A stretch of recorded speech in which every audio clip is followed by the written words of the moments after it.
ರಾಜ್ಯದ ಆಸ್ತಿ ಮಾಲೀಕರಿಗೆ ಸರ್ಕಾರದಿಂದ ಗುಡ್ ನ್ಯೂಸ್. ಬಿ ಖಾತಾ ಸೈಟ್ಗಳಿಗೆ ಎ ಖಾತಾ ಮಾನ್ಯತೆ ನೀಡೋದಕ್ಕೆ ನಿರ್ಧಾರ ತೆಗೆದುಕೊಂಡಿದ್ದು, ಸಚಿವ ಸಂಪುಟ ಸಭೆಯಲ್ಲಿ ಖಾತೆ ಪರಿವರ್ತನೆಗೆ ಸರ್ಕಾರ ಅಸ್ತು ಅಂದಿದೆ. ನಗರ ಸ್ಥಳೀಯ ಸಂಸ್ಥೆಗಳ ವ್ಯಾಪ್ತಿಯಲ್ಲಿ ಬಿ ಖಾತಾ ಪರಿವರ್ತನೆಗೆ ಅಸ್ತು ಅಂದಿದ್ದು, ನಿವೇಶನ, ಕಟ್ಟಡ, ಅಪಾರ್ಟ್ಮೆಂಟ್, ಫ್ಲಾಟ್ಗಳಿಗೆ ಎ ಖಾತಾಗೆ ಅಸ್ತು ಅಂದಿದೆ. ರಾಜ್ಯದಾದ್ಯಂತ 10 ಲಕ್ಷ ಆಸ್ತಿಗಳಿಗೆ ಸರ್ಕಾರದ ಈ ನಿರ್ಧಾರದಿಂದ ಲಾಭ ಆಗತ್ತೆ. ರಾಜ್ಯದಾದ್ಯಂತ ಸುಮಾರು 10 ಲಕ್ಷ ಬಿ ಖಾತಾ ಆಸ್ತಿಗಳಿದ್ದು, ಆ ಆಸ್ತಿ ಮಾಲೀಕರಿಗೆ ಸರ್ಕಾರದಿಂದ ಗುಡ್ ನ್ಯೂಸ್. ಬಿ ಖಾತಾ ಸೈಟ್ಗಳಿಗೆ ಎ ಖಾತಾ ಮಾನ್ಯತೆ ನೀಡೋದಕ್ಕೆ ನಿರ್ಧಾರ ತೆಗೆದುಕೊಂಡಿದೆ. ಸಚಿವ ಸಂಪುಟ ಸಭೆಯಲ್ಲಿ ಖಾತೆ ಪರಿವರ್ತನೆಗೆ ಸರ್ಕಾರ ಅಸ್ತು ಅಂದಿದೆ. ಈ ಖಾತಾ ಅಲ್ಲ, ಎ ಖಾತಾನೆ ನೋಡಿ.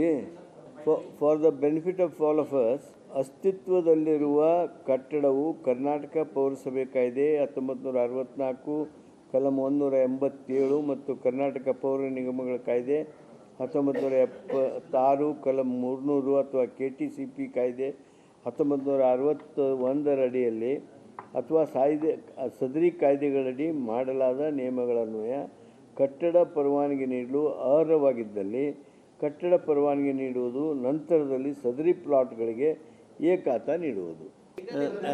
As regards number of properties are concern, that is not available. If I get, I will convey to you. ಸ್ಥಳೀಯ ಸಂಸ್ಥೆಗಳ ವ್ಯಾಪ್ತಿಯಲ್ಲಿ ಅಂದಾಜು 10 ಲಕ್ಷ ಈ ರೀತಿಯ ಆಸ್ತಿಗಳಿರುತ್ತವೆ. ಈ ಖಾತಾ ಅಲ್ಲ, ಎ ಖಾತಾನೆ. ಈ ಬಗ್ಗೆ ಇನ್ನಷ್ಟು ಡೀಟೇಲ್ಸ್ ಹಂಚ್ಕೊಳ್ತಾರೆ ನಮ್ಮ ಪ್ರತಿನಿಧಿ ಮಾರುತೇಶ್. ಯಾವಾಗಿಂದ ಇದು ಜಾರಿಗೆ ಬರುತ್ತೆ, ಏನ್ ವ್ಯವಸ್ಥೆ ಮಾಡ್ಕೊಳ್ಳುತ್ತೆ ಸರ್ಕಾರ ಇದ್ರ ಬಗ್ಗೆ? ಸುಮಾರು ಎಷ್ಟು ಪ್ರಮಾಣದ ಬಿ ಖಾತಾ ಆಸ್ತಿಗಳಿಗೆ ಇದೊಂದು ಸರ್ಕಾರದಿಂದ ಗುಡ್ ನ್ಯೂಸ್ ಇದೆ? ಭಾವನಾ, ಈಗ ಸಚಿವರೇ ಹೇಳುವ ಹಾಗೆ ಅಂದಾಜು ಸುಮಾರು 10 ಲಕ್ಷ ಆಸ್ತಿಗಳು ಬಿ ಖಾತೆಯಿಂದ ಎ ಖಾತಾಗೆ ಕನ್ವರ್ಟ್ ಆಗ್ಲಿಕ್ಕೆ ಒಂದು ಅವಕಾಶವನ್ನು ಸರ್ಕಾರ ಮಾಡಿಕೊಡ್ತಾ ಇದೆ. ಇದು ನಗರ ಸ್ಥಳೀಯ ಸಂಸ್ಥೆಗಳು, ಯಾಕಂದ್ರೆ ನಗರಾಭಿವೃದ್ಧಿ ವ್ಯಾಪ್ತಿಯಲ್ಲಿ GBA ಇದೆ, ಕಾರ್ಪೊರೇಷನ್ಸ್ಗಳಿದಾವೆ, ಮಹಾನಗರ ಪಾಲಿಕೆಗಳಿದಾವೆ. ಸೊ ಮಹಾನಗರ ಪಾಲಿಕೆಗಳು ಇಲ್ಲದೆ ಇರ್ತಕ್ಕಂಥ, ಅಂದ್ರೆ ಕೇವಲ ಪುರಸಭೆ, ನಗರಸಭೆ ಇಂಥ ಜಿಲ್ಲೆಗಳಿಗೆ ಮಾತ್ರ ಇದು ಅನ್ವಯ ಆಗುತ್ತೆ. ಉದಾಹರಣೆಗೆ ತೆಗೆದುಕೊಂಡ್ರೆ, ಈಗ ಮೈಸೂರು ಮಹಾನಗರ ಪಾಲಿಕೆ ಇದೆ, ಅಲ್ಲ ಅಪ್ಲೈ ಆಗಲ್ಲ. ಶಿವಮೊಗ್ಗ ಮಹಾನಗರ ಪಾಲಿಕೆ ಇದೆ, ಅಲ್ಲ ಅಪ್ಲೈ ಆಗಲ್ಲ. ಆ ತರದ ಅಲ್ಲ, ಅಂದ್ರೆ ಮಹಾನಗರ ಪಾಲಿಕೆಗಳು ಇಲ್ಲದೆ ಇರ್ತಕ್ಕಂತಹ ಸ್ಥಳೀಯ ಸಂಸ್ಥೆಗಳೇನಿದಾವೆ, ಇದರ ವ್ಯಾಪ್ತಿಯಲ್ಲಿ ಬರುವಂತಹ ಪರವಾನಗಿ ಇಲ್ಲದೆ ಕಟ್ಟಿರ್ತಕ್ಕಂಥದ್ದಿರ್ಬೋದು, ಯಾವುದೇ ಅನುಮೋದನೆಗಳಿಲ್ಲದೆ ಮಾಡಿರ್ತಕ್ಕಂಥದ್ದಿರ್ಬೋದು. ಸೊ ಅಂತಹ ಆಸ್ತಿಗಳನ್ನ ಅದನ್ನ ಬಿ ಖಾತಾ ಅಂತ ಕನ್ಸಿಡರ್ ಮಾಡ್ತಾರೆ. ಸೊ ಅದಕ್ಕೆ ಲೋನ್ ಆಗ್ಲಿ ಬೇರೆದಾಗ್ಲಿ ಬಿ ಖಾತಾ ಇರ್ತಕ್ಕಂಥ ಆಸ್ತಿಗಳನ್ನ ಖರೀದಿ ಮಾಡೋದಕ್ಕೂ ಕೂಡ ಕೆಲವರು ಹಿಂದೇಟ್ ಹಾಕ್ತಾರೆ. ಖರೀದಿ ಮಾಡೋದಕ್ಕೂ ಹೊತ್ತು ನೋಂದಣಿ ಮಾಡೋದಕ್ಕೂ ಕೂಡ ಕಷ್ಟ ಆಗುತ್ತೆ. ಸೊ ಅದೆಲ್ಲದ ಸಮಸ್ಯೆಗಳನ್ನ ಮನಗಂಡು ಸರ್ಕಾರ ಈ ತೀರ್ಮಾನವನ್ನ ಇವತ್ತು ಕ್ಯಾಬಿನೆಟ್ ನಲ್ಲಿ ತೆಗೆದುಕೊಂಡಿದೆ. ಅಂದ್ರೆ ಅಂತ ಬಿ ಖಾತೆಗಳನ್ನ ಎ ಖಾತೆಗಳಿಗಾಗಿ ಕನ್ವರ್ಟ್ ಮಾಡುವಂತ ಅವಕಾಶವನ್ನ ಕೊಟ್ಟಿದ್ದಾರೆ.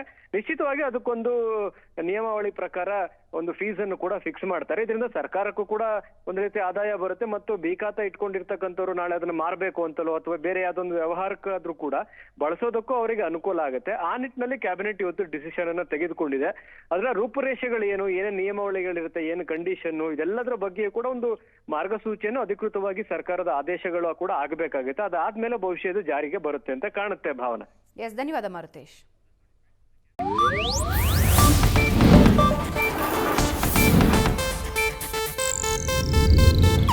ಇದು ಏಷ್ಯಾನೆಟ್ ನ್ಯೂಸ್ ನೆಟ್ವರ್ಕ್ ಪ್ರಸ್ತುತಿ.